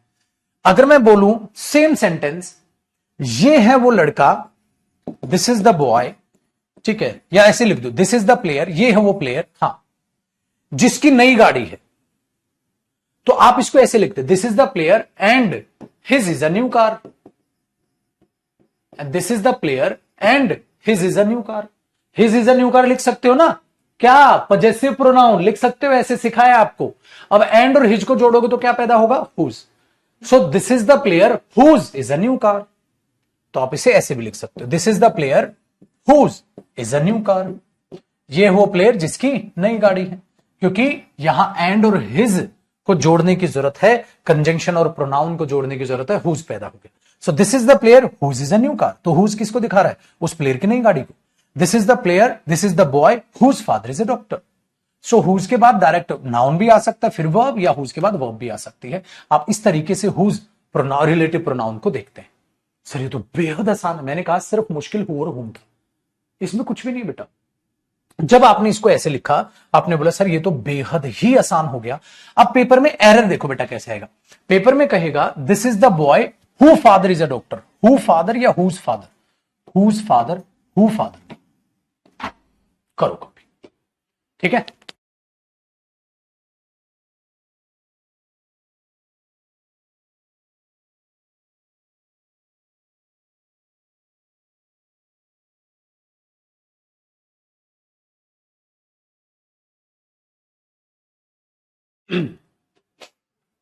ठीक है जी, तो आपने बोला this is the boy whose. अच्छा ऐसा नहीं हो सकता this is the player who is a new car या whose is a new car.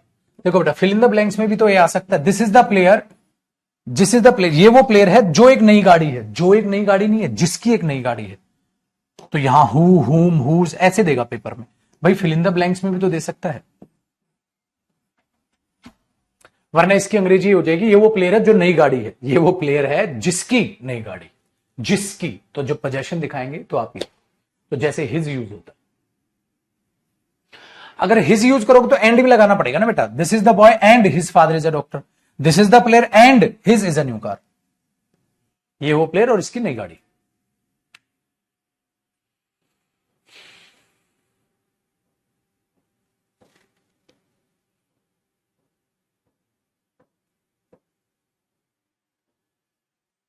ठीक है भाई, तो हुज का ये कॉन्सेप्ट।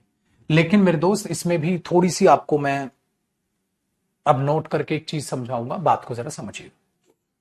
देखो भाई, आपको याद हो मैंने एक चीज आपको समझाई थी कि जब आर्टिकल द आता है और नाउन आता है तो प्लस में यहां पर ऑफ आता है, पोजेशन वाला। हां, और यहां ये क्या मीनिंग देता है? का, के, की का। याद आया भाई? वेरी गुड, पोजेशन का। तो इसके बाद मैंने कहा था ऑब्जेक्टिव केस आता है। याद आया? ऑब्जेक्टिव केस आता है, कराया था आपको। उस ऑब्जेक्टिव केस में मैंने आपको बोला था हिम, मी, अस, देम, इस तरीके से आता है। हां, तो बेटा होम भी आ सकता होगा फिर। भाई इन्हीं की जगह तो होम आता है। हिम की जगह होम, मी की जगह होम, देम की जगह होम, अस की जगह होम, यू की जगह होम। यही तो होता है ना बेटा। The noun plus of plus, ये सिखाया गया था आपको, हिम, मी, अस, देम। तो होम भी तो आ सकता है बेटा। बिल्कुल बताया था सर। अच्छा, और मैंने आपको बताया था अगर इधर दा ना हो, ए और एन हो, फिर प्लस नाउन हो और फिर ऑफ हो, तो मैंने ये भी आपको बात बताई थी कि बेटा इसका मीनिंग फिर सिलेक्शन होता है। यहां ऑफ का मीनिंग में से होता है, ये भी बताया था बेटा। हां, और जब इसका मीनिंग में से निकलता है तो आप इसके बाद क्या लगाते हो, ये भी सिखाया था, पोजेशन। आपको मैंने बताया था, यहां दिखाते हो पोजेशन वाली बात। पोजेशन, पॉजेसिव वर्ड्स आते हैं, बताया था। यहां पर ऐसे लिख लो, पॉजेसिव वर्ड्स आते हैं। पॉजेसिव वर्ड्स मैंने क्या कहा था? A friend of mine, a friend of yours, a friend of theirs, a friend of ours. अगर ये आ रहा है तो बेटा हुज भी तो आएगा, क्योंकि पोजेशन है तो हुज आएगा। अ फ्रेंड ऑफ हिज, बताया था ना, a friend of his, a friend of ours, a friend of hers, a friend of whose, ये भी बताया था फिर तो इसका मतलब फिर हुज भी आएगा। हर्स भी आता था, इसका मतलब हुज भी आएगा। गए, वही बात आपको यहां रखनी। मेरे बच्चे, एग्जामिनर चीजों को बहुत लेवल पे उठाने लग गया है। अब उसने पता है एग्जाम में क्या किया? अगर मुझे एक सेंटेंस बनाना हो, ये है वो लड़का, या मैं कहूं ये है वो प्लेयर जिसके दोस्तों में से एक दोस्त डॉक्टर है। अब एग्जामिनर ने क्या दिया बेटा, देखना, this is the player, this is the player, देखना बेटा, दिस इज द प्लेयर, ध्यान देना, this is the player, a friend of whose, a friend of whose is a doctor. ये सेंटेंस मेरे बच्चे बिल्कुल सही है। This is the player, a friend of his होता था ना बेटा। This is the player, a friend of his is a doctor. This is the player, a friend of his is a doctor, होता है ना।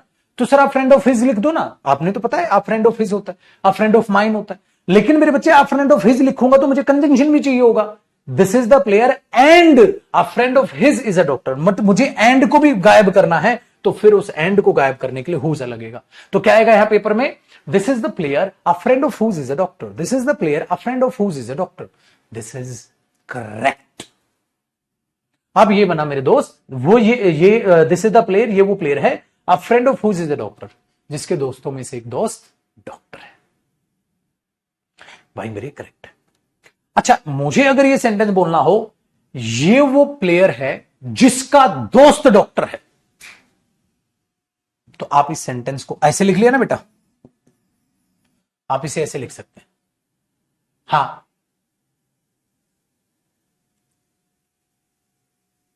डन है। So this is the player a friend of whose is a doctor.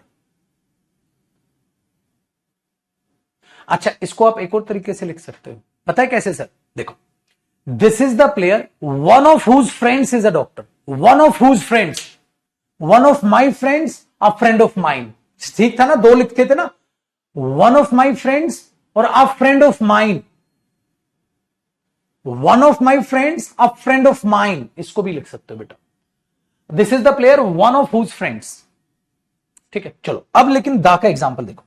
अगर मैं sentence को ऐसे लिखूं बेटा, दिस इज द प्लेयर, देखना, दिस इज द प्लेयर, ये है वो player, this is the player, ये है वो player, the friend of whom is a doctor, ये है वो प्लेयर जिसका दोस्त डॉक्टर है बेटा, द फ्रेंड ऑफ हुम, द आया तो हुम आएगा। This is the player the friend of whom is a doctor, जिसका दोस्त डॉक्टर। सर इसको तो ऐसे भी तो लिख सकता हूं, देखो बेटा दोनों बातों का सेम मतलब है। दिस इज द प्लेयर, अगर मैं इसको ऐसे लिख दूं, this is the player whose friend is a doctor, हां बेटा दोनों का मतलब सेम है मेरे शेर, इन दोनों का मतलब सेम है बेटा, बिल्कुल देख ले, बिल्कुल सेम है, क्योंकि मैंने तुम्हें सिखाया था मेरे बच्चे, आप लिख सकते हो हिज फ्रेंड बराबर है द फ्रेंड ऑफ हिम, याद आया बेटा? The friend of him is a doctor और his friend is a doctor, दोनों बराबर तो हैं।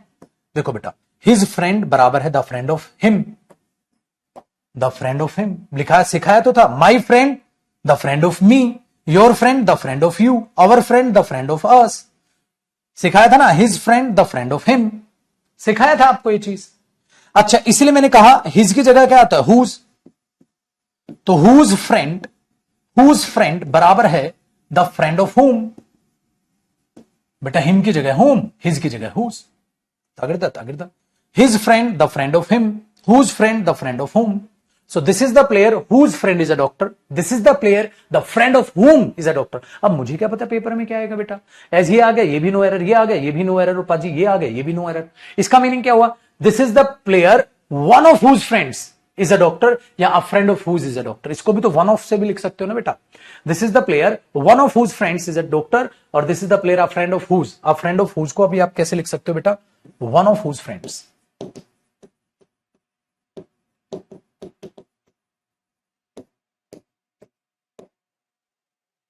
सिखा रखा है आपको, एक एक चीज सिखा रखी है आपको, मैंने तो सिर्फ इसमें ये बदले हैं, और जब ये बदले तो ये कंजंक्शन का भी काम कर रहे हैं। सर इनको लगाओगे तो एंड लगाना पड़ जाएगा बेटा, this is the player and his friend is a doctor, भाई लिख ले हिज फ्रेंड फिर। अच्छा, this is the player and the friend of him is a doctor, इसे कॉपी कर, अरे कॉपी कर क्यों नहीं करेगा छोटू, कॉपी नहीं करेगा बेटा, रिवाइज कैसे करेगा, इसे कॉपी करना है ये इसे कॉपी करना है सर, और क्या यार मैं मजाक कर रहा हूं, ये है कॉपी नहीं करेगा, याद कैसे रहेगा, ये रिवाइज कैसे करेगा? और आज की क्लास दो बार कौन देखेगा, तू ही तो देखेगा आज की क्लास दो बार, दो बार नहीं दिखेगा तो सर के ऊपर से नहीं चली जाएगी है। अब किताबों में थोड़ी ना तुम्हें इतनी डिटेल में दिखेंगी चीजें, चार पन्नों में प्रोनाउन खत्म कर देते हैं किताब।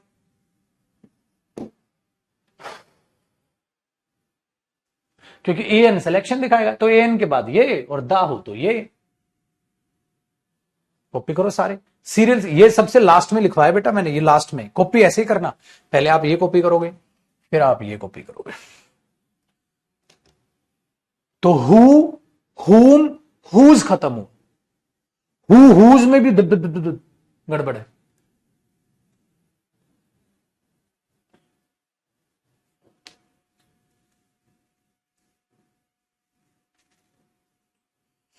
हर्षित पीडीएफ दे दो गुरुजी। पीडीएफ तो बेटा बाद में टॉपिक के बाद करेंगे, इसकी पीडीएफ नहीं देता मैं कभी जिंदगी में बेटा, ये गुनाह नहीं कर सकता, मुझे पता है जो चीज गलत है। बेटा आप खुद से कॉपी नहीं करोगे, रिवाइज कहां से करोगे? इसकी नहीं भैया, इसकी नहीं दूंगा, हाथ जोड़ के माफी चाहूंगा बेटा, वो आपको समझ नहीं आता, वो मुझे पता है कि वो जहर है।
ठीक है भाई, हिज फ्रेंड, बेटा ये था ना, my friend, the friend of me.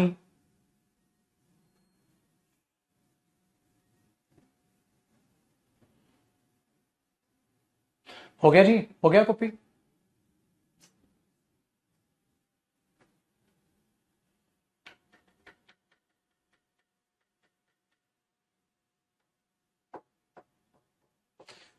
तो भाई अपने हाथ से कॉपी करना ज्यादा फायदे होता है बेटा, कॉपी ही करके चलना चाहिए। अब मैं कल आपको कराऊंगा, अब तो स्टार्ट नहीं कर पाऊंगा, टाइम नहीं है उसका। यूज ऑफ विच, ये चीज मैं आपको कल कराऊंगा। Which, use of which relative pronoun. So कल मैं रिलेटिव प्रोनाउन विच आपको पढ़ा। हु, हुज, हुम हो गया, कल रिलेटिव प्रोनाउन विच, दैट वगैरह। अब बाकी छोटे हैं, देखो ना हुज कितनी जल्दी खत्म हो। हुज है, विच है, आपका मेरे भाई दैट है, एज है, बट है, तो रिलेटिव प्रोनाउन खत्म कर लेंगे। फिर प्रोनाउन की एक क्लास हो रहा है, फिर डेटरमिनर्स अगला टॉपिक करेंगे बेटा, फिर डेटरमिनर्स अगला टॉपिक करेंगे। प्रोनाउन के कौन से नंबर की क्लास थी आज? 7-8 तो हुई होंगी। कौन से नंबर की क्लास है आज प्रोनाउन की? प्रोनाउन की कौन से नंबर की क्लास है बेटा? Your friend, the friend of you, yours नहीं, आप फ्रेंड ऑफ योवर्स होगा ना, द फ्रेंड ऑफ यू बनेगा।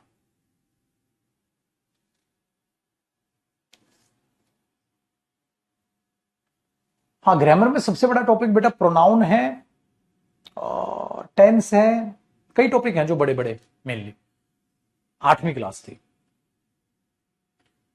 हाँ, बाकी चैप्टर छोटे उतने बड़े नहीं है बेटा, 8वीं क्लास। तो 8th क्लास थी आज ये प्रोनाउन की। कल 9th होगी, 10th होगी, तो 10 क्लास करीब करीब इसमें लगेंगी। फिर डेटरमिनर्स में कराऊंगा आपको, तब उस पर आएंगे।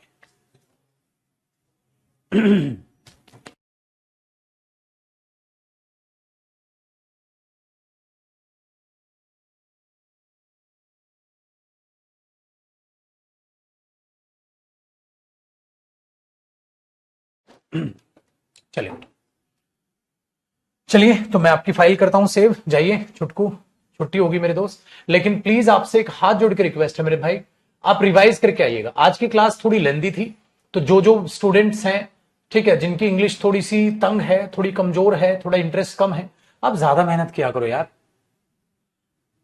बाकी बच्चों को किसी को एक बार में समझ आता है, किसी को 2 बार क्लास देखनी पड़ती है। आप उसको पहचानिए बगैर रिवीजन। आपसे मैं रिक्वेस्ट कर रहा हूं, प्लीज मत आना, वरना बेटा हमारी सारी मेहनत पे पानी फिर जाएगा। इतना अच्छा प्रोनाउन पढ़ने का कोई फायदा नहीं जब आप रिवाइज ही नहीं करोगे तो घूम फिर के वही काला अक्षर भैंस बराबर, कुछ हुआ ही नहीं। जब मैं प्रैक्टिस कराऊंगा प्रोनाउन के, आपको पता है कितना बढ़िया असाइनमेंट मैंने 2024 में तैयार किया है। ठीक है, चलिए तो मुलाकात करेंगे। और आज एक घर का बहुत ज्यादा जरूरी काम है बेटा, तो माफी चाहूंगा, 6 बजे की वोकेब की क्लास आज नहीं होगी, हम करेंगे उस वोकेब की क्लास को आपकी कल। 6 बजे की क्लास आज नहीं होगी, हम उस वोकेब की क्लास को करेंगे कल। ठीक है भैया, चलिए नमस्कार, बाय बाय, टेक केयर।